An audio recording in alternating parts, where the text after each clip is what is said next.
Welcome back to On the Level, a series in which I play awesome video game stages alongside the designers who made them. This time I'm playing one of my favourite games of 2021, the endlessly creative co-op adventure It Takes Two. This is a game about a bickering married couple, Cody and May, who get turned into toys and then must work together to travel through madcap miniature worlds.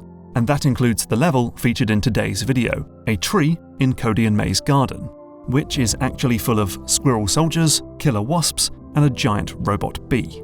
To fight back, the couple have a pair of handy weapons. Cody has a gun that shoots big globs of orange sap, and May has a crossbow that fires lit matches. And when the two collide... To find out how this level was made, I talked to Oliver Granlund, a designer at Hazelight who was one of the designers responsible for this level's layout and game mechanics. Now, usually on this series I will play the level and the designer watches my screen over Zoom. But as this is a co-op game, I actually got to play with Oliver. I picked Cody and he chose May. And so, without further ado, here's our conversation as we play through It Takes Two's second chapter, The Tree.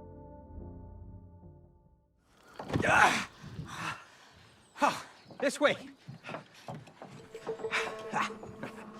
What? You're never gonna make that jump. Yeah? Watch me. So I always like to start by asking, how did this level begin development? Originally, art were just exploring settings. We know we're going to be shrunk. What kind of places could be fun? And Tree was one of them that was explored by art very early as a very interesting location. And design right now is just doing prototyping, just going crazy with tons of different mechanics. And we found the sap and match gun. For the very beginning, they were just loose prototypes, but at some point they were paired together with the tree. They went through each and every mechanic and paired it to a setting that art had a prototype. And then we essentially gave each designer or a pair of designers a level and then told them to, make it and come up with mechanics and everything in between. So you and designer Robert Johansson were responsible for the tree and also the snow globe, is that right? Yes, that is correct. So I thought it would be interesting to show this level because a lot of people have worked on this. This part was designed by a level designer named Henrik Sandin. This one was actually made quite late. From your perspective, it might seem like, of course this came first, but this actually came very late. And when the rest of Tree was made, there were no swinging, for example. And we had to go back and add that in everywhere. I think this part turned out really well, especially a very calm piece in between the storm, kind of, and also very much establishes everything around it. There are some cool, smart things that are actually done here with ants moving in the direction you're supposed to go. Like here, for example, I think this was originally accidental. Art added them in, and then people started following the ants, and then, the ants led you down a hill and people jumped off and died. Henrik used that knowledge to his advantage. We haven't got time for this. Is this a shortcut or not?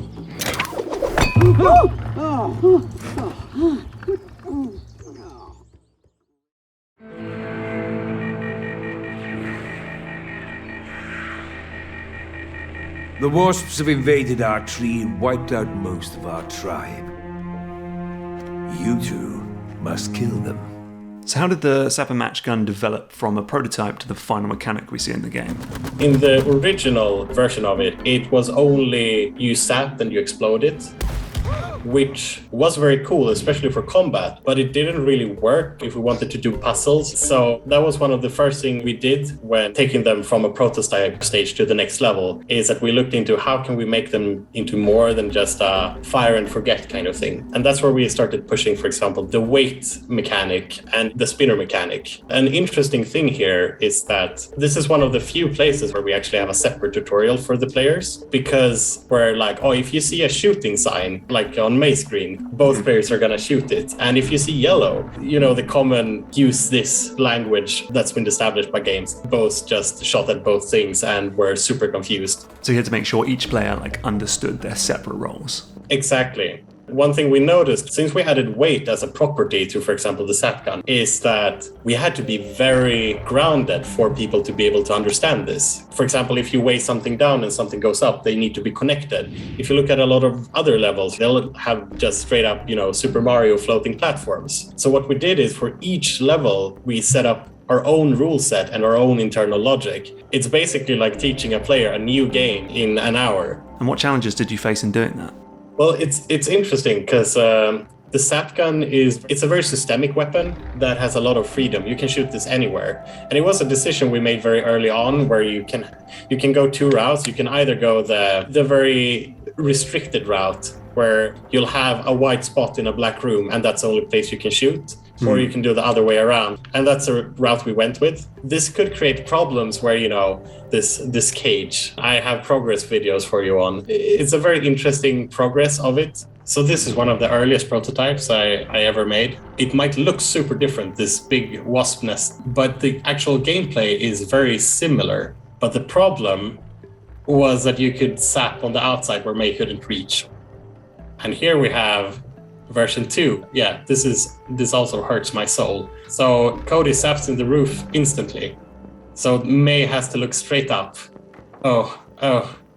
And it's just not nice. A lot of the work we did with these mechanics were eliminating places where you can do things that just doesn't feel nice.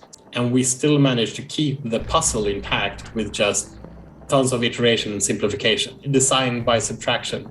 And I think that was really helpful here. Like some things came out kind of fully formed, but most things always needs like at least 1 or 2 passes. Okay, so this is the first co-op game on the show. How did you go about designing for 2 players? I think we can break it down to 3 types of co-op. You have what we call parallel co-op, and that is essentially just you're playing your own single-player game with another person. And then you have step-by-step co-op, which is essentially like you do something that allows me to do something. It goes back and forth kind of. And then we have the third one, which is like simultaneous co-op, which is when we're both having to act at the same time. We wanted a variety of all of these, and I think pacing those moments in co-op is a big challenge to make right, and that's something we cared about a lot. This lab section is great. What can you tell me about it? Here is one of the super early blockouts. Oh, this is also, as you see, this is cringeworthy to watch. It hurts. The general idea is here. The side-scroller camera, which made everything way, way better, it's not here yet. And so when did that come in? I think it was still relatively early that we started experimenting with that.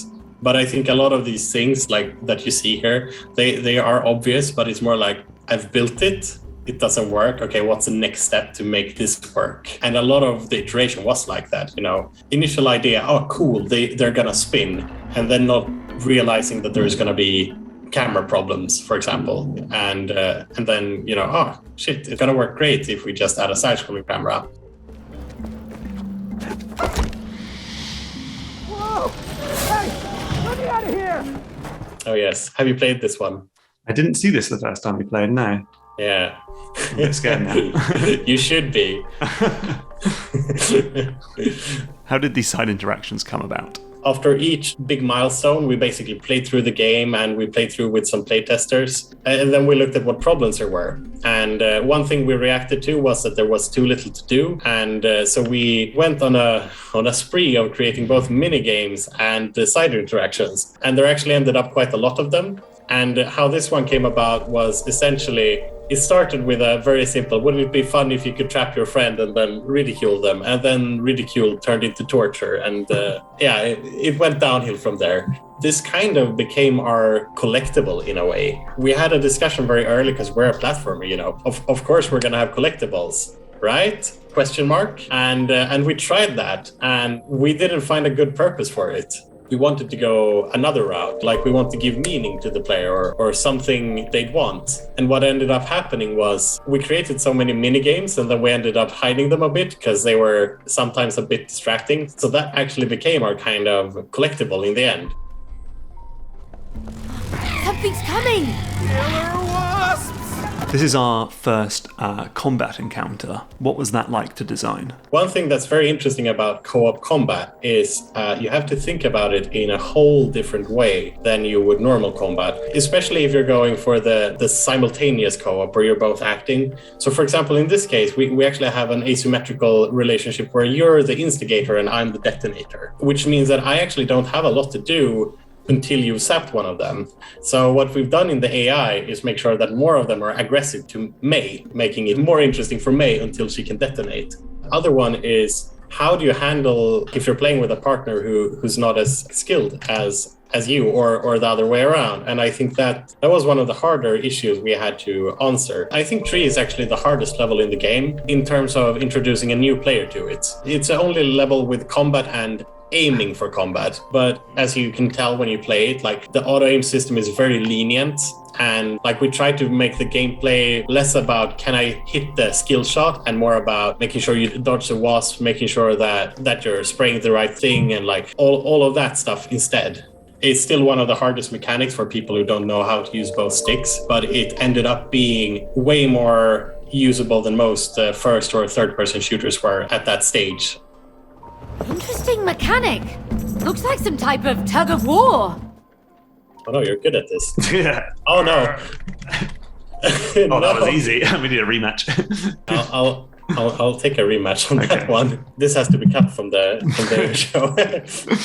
Oh no. Oh no. Oh no. Are you playing with a keyboard? No. Okay. I'm ashamed. So why did you decide to add in competitive minigames? So the whole game is about cooperation, and it's very hard to break the pace of that. And I think that a big reasoning behind us doing that was wanting to create, a variation in moments, essentially, for the couples. Also kind of enforcing the story of them bickering. We had them in some places where, the characters are bickering, now the players will be bickering, and it's kind of funny when you see that working out. And we tried to create a variety of minigames as well that would allow different kinds of players to win. We even have a literal chessboard in there. So the idea was that not everything would have to be technically skilled, because then the same person would win over and over. I love this giant vault door. It has a really cool design. This one was actually the original, where you would spray on it to explode it, but it had to be so tiny to not make your camera go wide. So we ended up switching for this basically turning. So instead we iterated on it and made it into this lid, actually. So the prototypes were basically just moved around. Just how important is that iteration process? I would say iteration was immensely important. We didn't have a lot of time to actually make everything perfect. We are in AAA. We can't spend however much time we want on something, but we need to make it so that it's good enough for the player. Iteration was an immense part of that, I'd say. Even though a lot of the ideas were similar, I'd say the actual execution of them were quite different, wildly different from beginning to end, especially when you have so many mechanics that you're teaching. Like half of it was, working on the mechanics themselves. Maybe this isn't clear, maybe this isn't good, can we communicate this better? Another half of that was just iterating on the puzzles themselves, making them smooth, making sure it's fun and intuitive. A lot of the things that are fun here, they aren't fun first pass. Taking something from idea to fun gameplay, it takes a lot more work than you might realize. Because the way we worked, it's very similar to how Respawn structured their action blocks. Make something in a week and throw it in there. The one deceiving thing, though, is that even though it might take like a week to prototype and get playable, it might take way longer to polish. And that's something we realized, painfully so. Don't worry, it's just a squirrel inside a robot. Yeah, a very big robot. It's trying to kill us. Maybe we should just turn back. This is a cutscene that was added in later in the game when we realized, holy shit, this level is growing. So we had a storyboard for the tree, and then eventually we looked it over and we saw there was supposed to be 1 hour. Now, if you've played the tree, you know that it's probably more than an hour. It's bordering on 2 hours. This actually was a problem because we had diluted the story with more gameplay because we had so many prototypes. One place where we actually filled in with story was these places where okay, here we're gonna need to put a cutscene. It must be really difficult to pace a story when the level keeps changing. Yeah, Totally, and I think it's especially for this type of game, knowing how long can you go without having story, and also how long can you watch a cutscene without any gameplay. It's a very fine balance to not bore the players, but also not having them lose interest in their larger purpose in the story. It's interesting because it's something you don't really see until the game is done. A big reason why a lot of this doesn't land for a lot of games is because you can't see it as a whole until very late. You don't know if a segment is going to get extended or shrunk, and it's very hard to judge that without the whole context. You're going to have to do a lot of imagining to see the whole there. And when you're balancing the story and gameplay, does one ever win out? The previous game we made was A Way Out, which was very story focused. In this game, I think that gameplay won out, but we tried to keep them very balanced. One of our mottos is to try to marry gameplay and story, keep them together. We want some mechanics to have a multi-purpose kind of, they're filling story. For example, like the magnets are about attraction, clockwork is about time, we call them emotional levels. So one of the things I love about this game is just the sheer variety of gameplay. Where did that come from? That was one of our core pillars all the way through. We don't want to repeat things, and so we questioned the very classical Nintendo's game design, the 4-step level design rule. That's a great way to do it, and we do at some places. But we were more interested in cramming out as much variety as we could. In another game, the whole boat thing could have been like an entire game. But here it's a 5-minute segment. We could have definitely extended and had some ideas for how to make it 30 minutes long. But I think that would have ultimately made a worse game. And how much depth do you give a mechanic if it's only going to be there for a few minutes? There is a lesson there that depth doesn't mean it's good if you don't have time to use it. And I think that's something where we talk about finding good enough, which is one of our kind of pillars as well, like variety and finding good enough. And they go hand in hand. How deep does it have to be? It doesn't have to be like a deep 20-hour mechanic if you're just going to do it for 5 minutes. And I think that's a very important thing. Knowing when to stop, because the players might not appreciate anything beyond that point. What we did now is we tried to take all the best things that we found and put them in the level instead of, finding all the things and dragging them out. Whoa, I think they're bringing out the big guns now. This thing took a while to get working. The swarm technology, the one with the hammer, the whole system for this, and for it to go like seamlessly from one fight into this slide, this was quite a lot of work. But I think it was worth it in the end. Hey! Don't do that!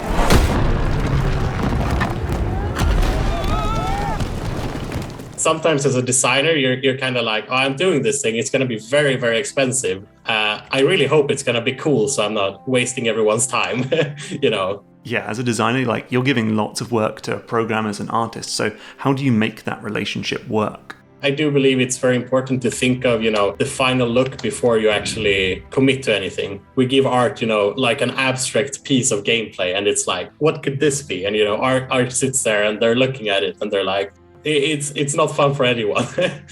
Are there times when an artist made something that really surprised you? So many things, like the whole lab section, the big wheels. This one was kind of like, I'd say one of the prototypes that didn't really have a good context. Why do you have big spinning wheels? And they turned it into this very elaborate lab that ended up influencing parts of the story. And I think that a lot of the times, both the art and programming as well would just build things that surprise us. And I think that, it's very true that game development is it's a team sport. Oh, now what? I think we need to head that way. Oh, come on, May. We can't swim in this. We're going by boat. Huh? Help me out. What? I wanted to show you the iteration of the boat, because you asked me a bit about how we prototyped, and I actually have the setup here. The initial idea was that you'd shoot and the boat would propel in the other direction. This is a terrible idea. You don't see where you're going. Absolutely terrible. And it's no worries. We made it in a very short time. So then we took the second question. Okay, how can we make this in a way that feels fun and easy to control? We landed on this one, which was basically you controlled it with a rudder. This was like very fun to control, but it didn't match like the kind of rules we had set for ourselves. As I said before, we each kind of designer of a level set rules, and Robert and I had decided that our things were going to be kinetic. We were going to avoid as much UI as possible, and we would like to use the weapons. Instead of having a lever you press Y on, you would blow something up. So that's when we came up with like essentially taking the same kind of function, but tying it to the actual mechanic. So here you press the fire button to just start going. I think we're great at being reactive. We make something, playtest it, talk about it, and then we change it. I think that's one of our strengths. It's definitely like one of the things that I think made this game great in the long run. Wow. They are beautiful. Yeah, deadly beauty. Jellyfish can be lethal. We better get moving. So at this point, the level starts getting really weird. Were there like rules for how strange the game could get?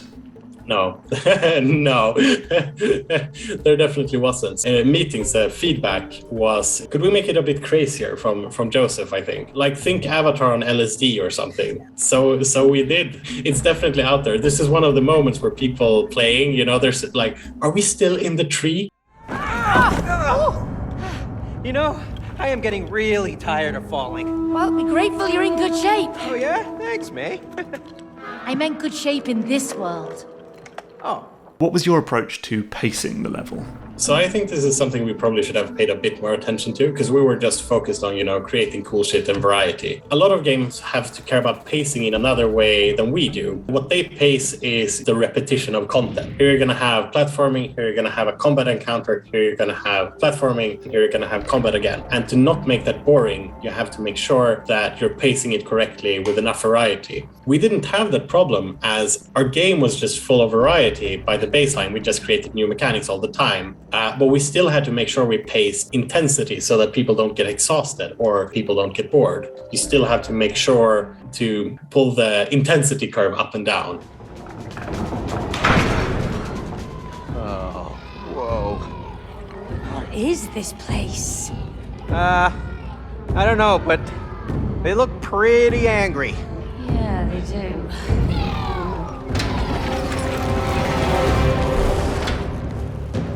This one is one of the most intense fights in the game, actually. What do you remember about designing it? We actually wanted the beetle to be like a mini enemy. And at one point we said, we don't need that variety. Should we just make it into like a boss? Which is not really what we intended, because there is a boss right after this. But after the passes, it became that way. I missed it. That was my fault. No worries. And I remember iterating on this so many times to make it more difficult for like platformer and reducing the skill it needed from a mechanical or an aiming level. For example, the grates were both a switch up from what you'd done earlier, but also reduce the amount of, you know, how much aiming do you need to do. In an earlier version, we had it so that you had to like shoot it on the butt, but it required like a lot of mechanical skill and communication on our side to make that happen, you know, to go in behind, aim, you know, it was a lot of stuff. Well, you know, the queen, she has all the nectar. Huh? So if you help us take her down, you can have as much nectar as you want. Oh, yummy. Oh. What are we waiting for? Come on, jump on!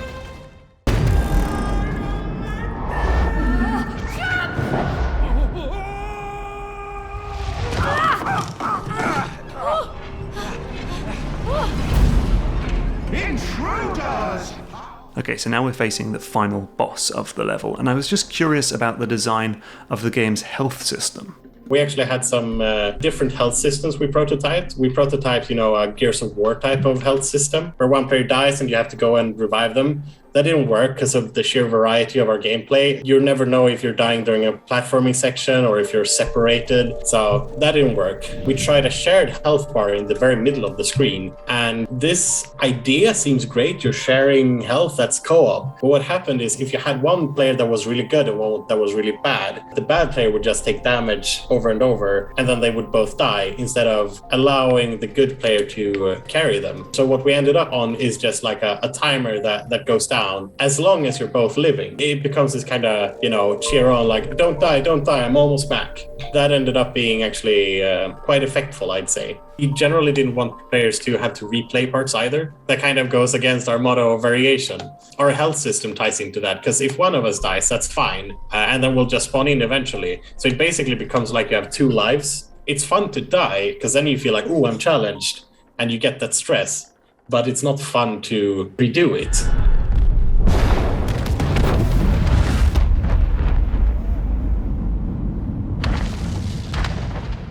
It's funny because a lot of people reacted to the beetle dying here, which for us, the beetle was kind of a throw in, like that was a 1 week prototype that we threw in. We were like, oh no, the beetle. And we were like, oh yeah, the beetle. That's right. we didn't think of that at all. It's kind of funny. Come on, Cody! Over here! You drive! What? Hey, this is a plane! It's not a station wagon! Just fly! This plane section is really memorable. What can you tell me about it? So this was made by Per Stenbeck. You had the storyboards already, and we had the plane in there from like a story perspective. I think before there even was a prototype. And I think that this could have easily just been like a flight section that's kind of cool. But like it took some turns where it went even further than that. And what happened was that they had this idea of the squirrels that are flying behind you, that they would like land on the plane and you'd have to like shoot them off. Oops. Sorry. They were talking about that, and then they were like, oh, what if you could jump out of the turret and like kind of kick them off? And then somebody said, like Street Fighter. Time to say goodbye, little girl. Can't wait to smash your wooden face. I can't wait to kick your furry ass! It's one of those things where in a lot of game companies, those what ifs, they don't happen, but they do happen here. And I think that's one amazing quality about Hazelight. And I think kudos to everyone who worked on that, because I think it turned out to be a great highlight.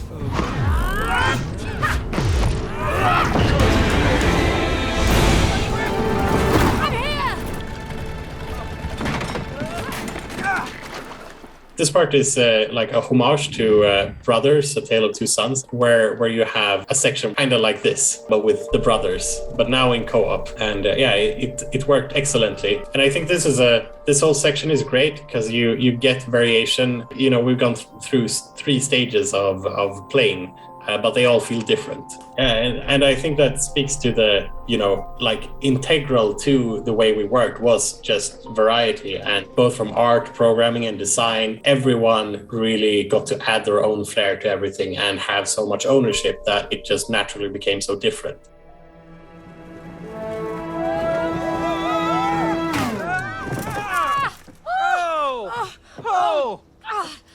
That is the last time I'm flying by the seat of your pants! Oh, haha, you're a real comedian, you know that? Thank you. And so there we have it. It was fascinating to hear about how the sap and match gun evolved from a purely combat-focused mechanic to a puzzle-solving tool. And it was great to look at the step-by-step process of going from prototype to polished game mechanic. Plus, this conversation really highlighted the very collaborative nature of level design. And as such, Oliver wanted to thank a handful of colleagues. I would like to thank Robert, Alexander and Tom, who helped with the video. And I would like to thank Robert, Per, Henrik and Philip, who all worked on Tree and made it excellent. As usual, a full level playthrough and conversation is available exclusively to Patreon backers. And if you want to support Game Maker's Toolkit, please check out this quick YouTube ad break before we get to the indie game recommendation. My indie game recommendation this time is Umurangi Generation, a low-poly photography game with a subversive sense of humour. In each level, you're dropped into a 3D environment with a camera and a list of things to snap. You'll need to find each target and figure out the right lens to use and the right spot to stand on. If you agree with me that photography is an excellent video game mechanic, play Umurangi Generation. It's out now on PC and Switch. DJ Tariq.